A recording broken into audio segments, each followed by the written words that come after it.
20-20 वर्ष विना वेतन काम करणारे शिक्षक होते. या सगळ्यांना त्यांची मागणी होती 200 कोटीची. मी सगळ्याच्या सगळ्या शाळा शोधून काढल्या की ज्या ठिकाणी अशा तऱ्हेचे शिक्षक काम करतात आणि 1100 कोटीचं पॅकेज त्यांना दिलं. पहिल्या टप्प्यामध्ये सगळ्यांना आणलं. जे दुसऱ्या टप्प्यावर होते त्यांना त्याच्या पुढचा टप्पा दिला, त्याच्या पुढचा टप्पा दिला आणि यावेळेला सुद्धा त्याचा पुढचा टप्पा आपण देतोय. मुळात जे लोक कधी एंटायटल नव्हते त्यांना आपण सिस्टममध्ये आणलं आणि म्हणून आपण मागताना काय दिलं हे सुद्धा लोकांना सांगितलं पाहिजे, नाहीतर लोकांना त्याचा विसर पडतो. जे शिक्षक सेवक आहेत 5,000 रुपयावर काम करत होते, 7,500 रुपयावर काम करत होते, आज त्यांना 18 आणि 20,000 रुपये स्टायपेंड मिळतं. हा बदल घडतोय. जिथं लायब्ररियनला पगार 1,500 रुपये होता आता 20,000 मिळतो. एवढंच नाही तर स्कॉलरशिप 500 रुपये मिळायची, मी आल्याबरोबर ती 5,000 आणि 7,500 केली. मुलांना सुद्धा प्रोत्साहन मिळालं पाहिजे. 500 रुपये 1,000 रुपयामध्ये मुलांना काय प्रोत्साहन मिळणार. म्हणून बघा, मुलांना पूर्वी फक्त बॅकवर्ड क्लासच्या मुलांना ड्रेस दिले जायचे किंवा दारिद्र्यरेषेखालच्या. आता आपण प्रत्येक मुलाला देतो. मूल हे मूल असतं, त्याला वाटतं माझ्या शेजाऱ्याला ड्रेस मिळाला मला का नाही. आम्ही हे डिफरन्स काढून टाकला. प्रत्येकाला आम्ही ड्रेस देतो. एवढंच नाही तर मी कोकणातून येतो तरी मी अनेक मुलांना अनवाणी पायाने शाळेत येताना बघितलेलं आहे. सगळ्या मुलांना शूज आणि सॉक्स देण्याची व्यवस्था केली. बदल अगणित होत आहेत. आता तर आम्ही मिड डे मीलला फक्त त्यांना खिचडी खायला मिळायची, आता आपण त्यांना सुरुवातीला सॅलड देणार आहे, त्यानंतर बिर्याणी देणार आहे, त्याच्यानंतर स्वीट डिश देणार आहे. मुलांच्या बद्दल काळजी घेतली. आपण विद्यार्थ्यांच्या ज्या आता आपल्या संवादातून 2 प्रश्न निर्माण झाले त्यामध्ये एक शूज आपण त्यांना पुरवठा करणार. मात्र याआधी एक गणवेश संकल्पना आपण राबवत आहात. ही खरंच कौतुकास्पद उपक्रम आहे. मात्र अद्यापही असे अनेक विद्यार्थी आहेत जिथपर्यंत ते गणवेशाविना आहेत. उद्या 15 ऑगस्ट आहे, स्वातंत्र्य दिवस साजरा होणार आहे, मात्र त्या ठिकाणी अद्याप देखील गणवेश पोहोचलेलं नाही. एक गोष्ट अशी आहे की एक राज्य एक गणवेश ही संकल्पना अस्तित्वात येत असताना आम्ही पूर्वी शाळांना पैसे पाठवायचो आणि ते सुद्धा सप्टेंबर महिन्यातच खर्च व्हायचे. कोणी म्हणतं की 15 ऑगस्टला, त्याच्यानंतर शिवायला टाकले जातात. 15 ऑगस्टला काम मिळतंय हे महत्वाचं आहे. आणि दुसरी गोष्ट अशी आहे की पूर्वी थोडंफार अनेक जिल्ह्यांमध्ये पोहोचलेत. ज्या जिल्ह्यांमध्ये लगेच ऍक्शन घेत असतो, कारण याचं रेग्युलर चेकिंग होत असतं. काढलेली आणि कदाचित आम्हाला त्या एक अंड जरी असेल तरी त्या किचन आहे तिथं आपण पूर्ण व्हेज देतोय. मुंबई शहर असेल, पुणे शहर असेल, तिथं आपण पूर्ण.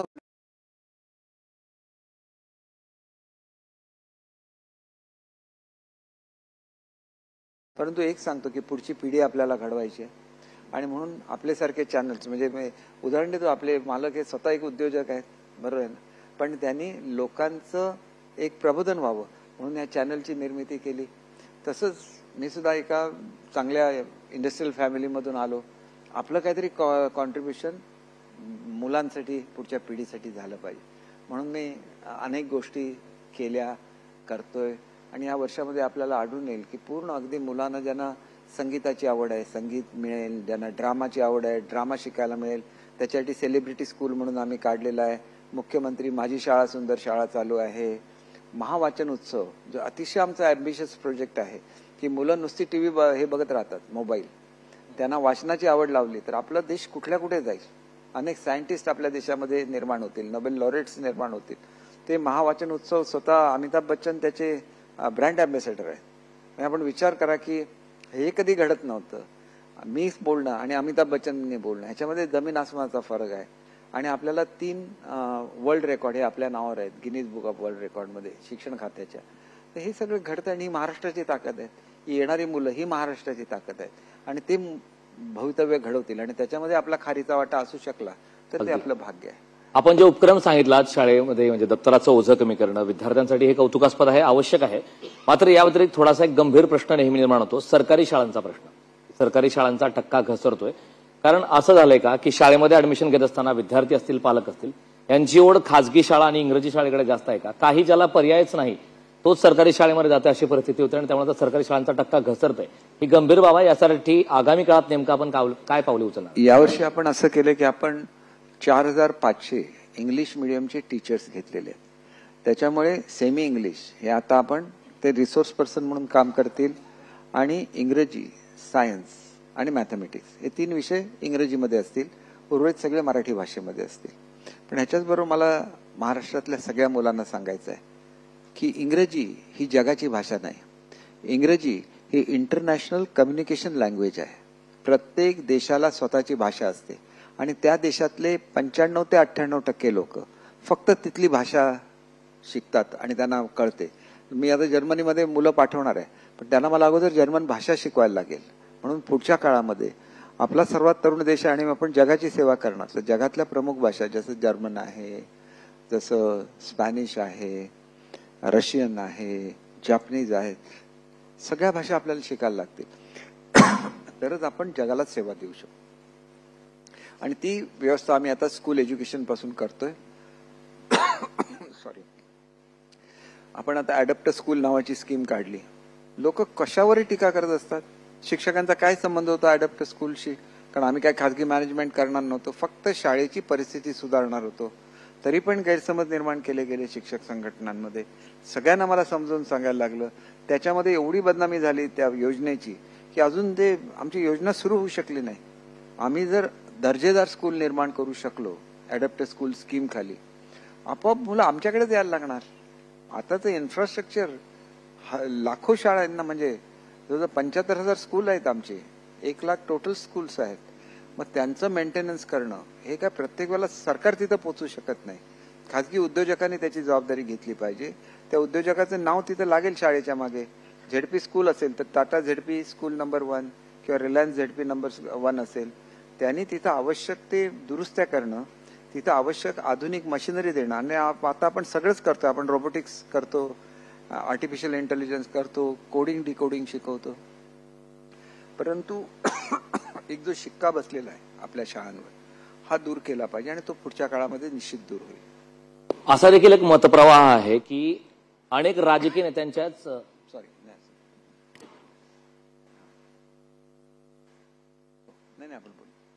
असा देखील एक मतप्रवाह आहे की अनेक राजकीय नेत्यांच्याच शैक्षणिक संस्था आहेत आणि सरकारी शाळा या बुडाल्या की खाजगी संस्था चालतात, त्यामुळे जाणीवपूर्वक सरकारी शाळांकडे दुर्लक्ष केलं जातं का, असा मतप्रवाह आहे.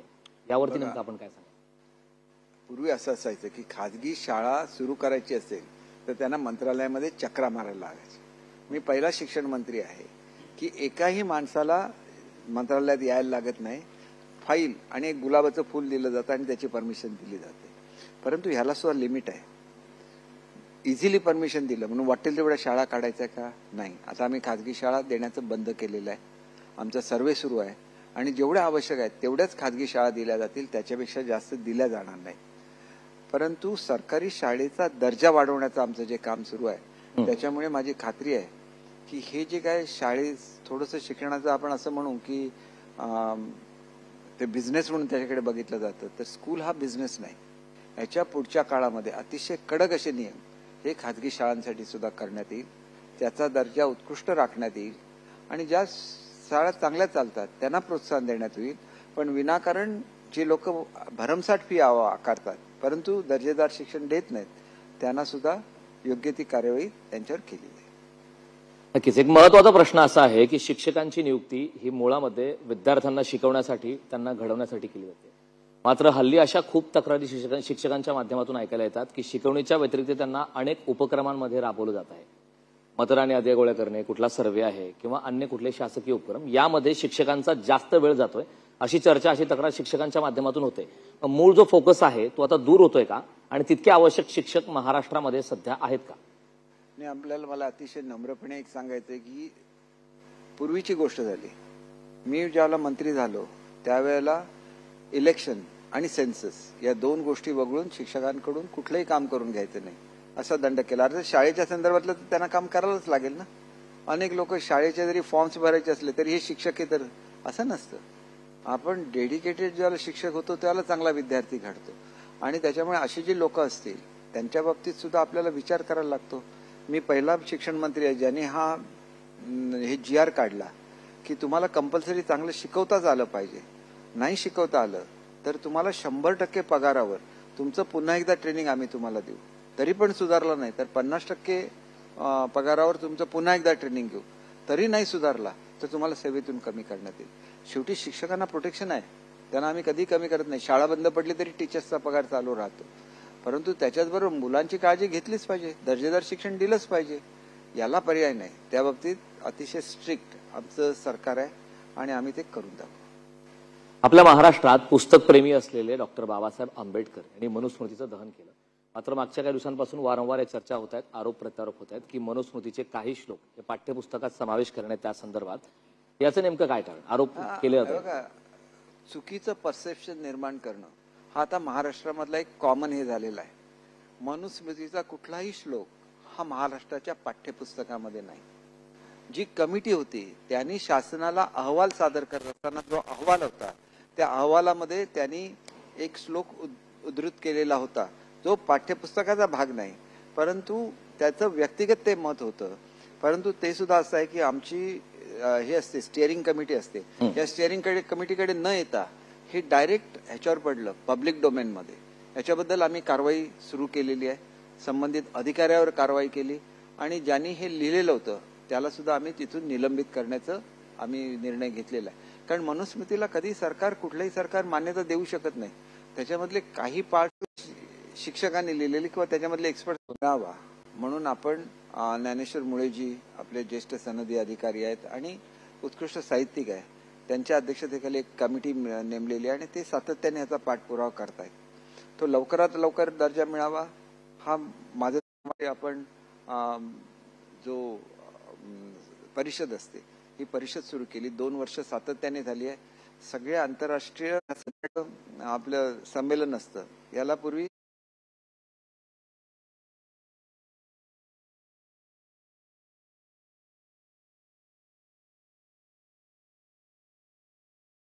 बघा की ह्या ज्या खाजगी शाळा आहेत या खाजगी शाळांच्याकडून 100% असे प्रकार घडतात. मोजक्या शाळा आहेत ज्यांच्यामध्ये असं घडत नाही.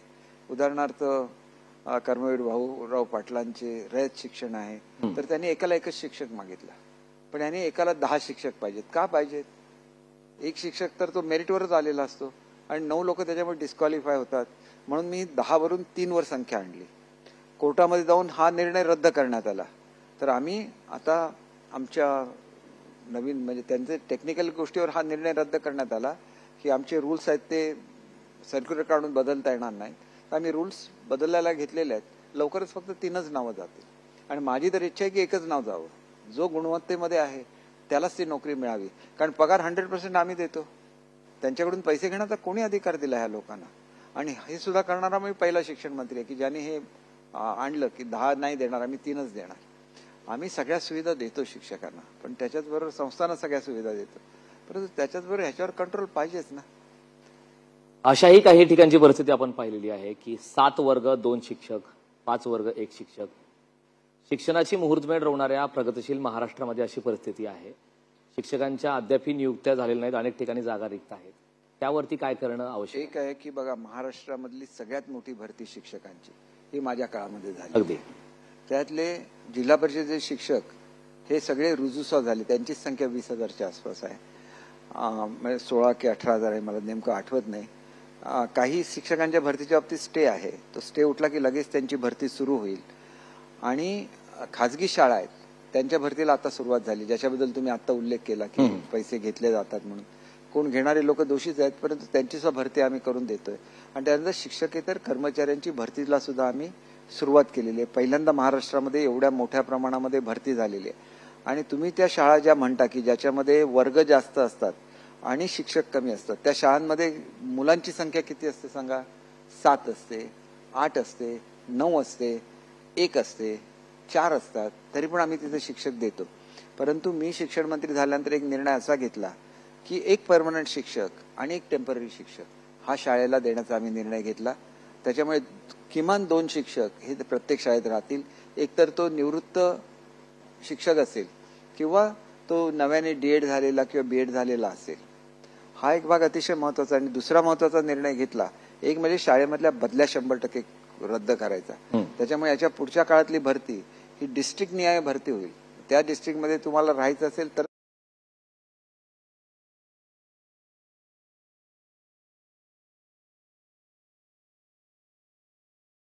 तुम्ही यायचं. आणि ही सुद्धा भरती झाली, त्याच्यामध्ये डिस्ट्रिक्टच्या बाहेर जाता येणार नाही असं त्यांच्याकडून अफिडेव्हिट घेतलेलं आहे. त्यामुळे हे जे काही अनेक वर्ष चालू होतं हळूहळू त्याला कंट्रोल आणण्याचं काम चालू झालेलं आहे. केसरकरजी, शिवसेनेमध्ये उभी फूट पडली, बंड झालं, निष्ठावंतावर अन्याय होतोय असा सूर सर्व आमदारांचा होता आणि त्यावेळी एक महत्वाचा रोष सर्व आमदारांच्या माध्यमातून व्यक्त करण्यात होता की अजित पवार यांच्या राष्ट्रवादीमुळे खूप त्रास होतोय, तोंड दाबून बुक्क्याचा मार सहन करावा लागतोय. अक्षर